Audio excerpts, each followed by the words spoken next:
Buenas, profesor. En el video de hoy haremos explicación sobre la actividad anteriormente realizada de la densidad de sólidos. Mi grupo está conformado por Carol Álvarez Cedeño, Juan Manuel Arrieta de la Cruz, Manuel Álvarez, José Luis Arrieta Castelar y mi persona, Roger David Acosta Chenique. Una vez medida la masa de los sólidos problemáticos, se siguen tres métodos para determinar su densidad en sólidos. Primero comenzamos con el método geométrico. Se calcula el volumen de cada sólido regular y se calcula la densidad por definición de densidad absoluta. Seguimos con el método de la probeta. Se determina el volumen de cada sólido para regular por medio del volumen del agua desplazada en una probeta y se calcula la densidad por definición de densidad absoluta.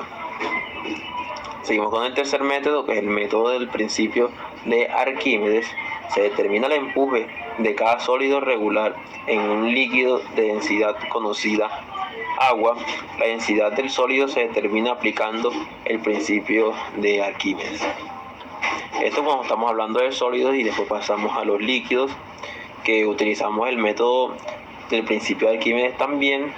Teniendo en cuenta el método del principio de Arquímedes, utilizamos en la práctica anterior, se determina el volumen de un cuerpo sumergiéndolo en agua. Luego se determina el empuje que experimenta dicho cuerpo en diferentes líquidos problemáticos. La densidad de los líquidos se determina aplicando el principio de Arquímedes.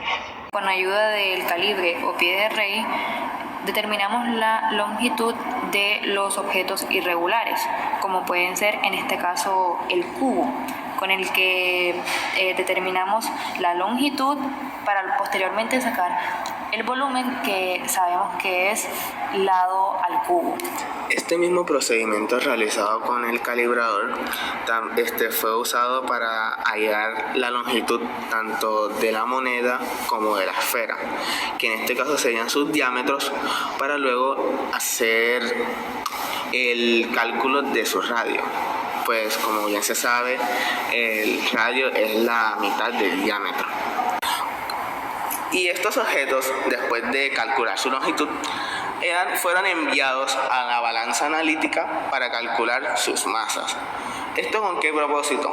Básicamente para así, a través de una fórmula, obtener las densidades de estos objetos.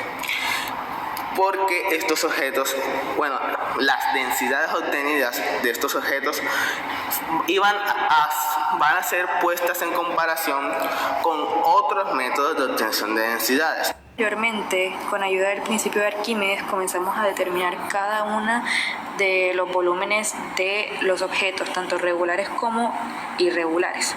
Con ayuda de una probeta que llenamos de agua hasta 50 mililitros, comenzamos a sumergir cada uno de los objetos. Y esa diferencia que hay entre el volumen final y el volumen inicial va a ser el volumen del objeto.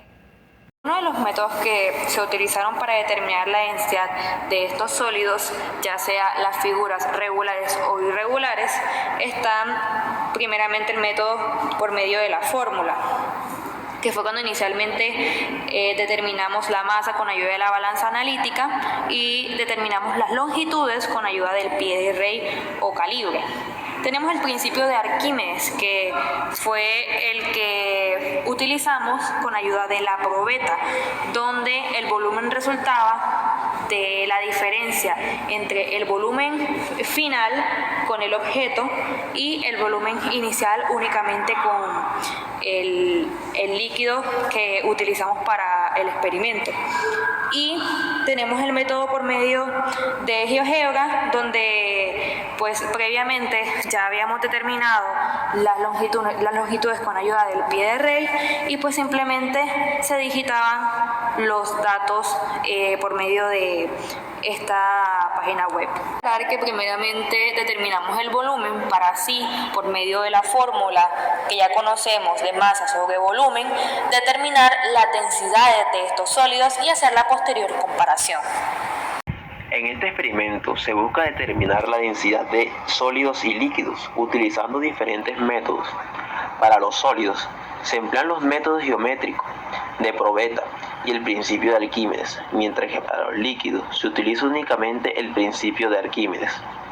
Para llevar a cabo este experimento se utilizan diferentes instrumentos y materiales como una balanza analítica, probeta, pie de rey, sólidos regulares, hilo delgado, agua de grifo. Cada método se realiza siguiendo un procedimiento específico y los resultados se tabulan para su posterior análisis. Una vez obtenidos los datos, se determina la densidad de los sólidos y líquidos y se compara con los valores teóricos. Además, se calcula el porcentaje de error para evaluar la precisión de los métodos utilizados. Con base a estos resultados, se busca determinar cuál es el método más eficiente para determinar la densidad de los materiales. En el caso de los sólidos, se utilizan diferentes métodos para obtener la densidad. El método geométrico consiste en medir las dimensiones del sólido y calcular su volumen, para luego dividir su masa en este volumen. En conclusión, luego de esta experiencia hemos aprendido el concepto de la densidad como una magnitud de la materia que se mide el grado de compactación de un material o sustancia. Es por tanto cantidad de masa por unidad de volumen. Así, por ejemplo, el aceite es menos denso que el agua y el aceite es más denso que el alcohol. En el laboratorio logramos percibir cómo los métodos y fórmulas sirven para demostrar densidad, volumen, también cómo llevar a lo experimental, sacarnos de nuestra zona de confort desarrollando nuestros saberes y aumentando conocimientos.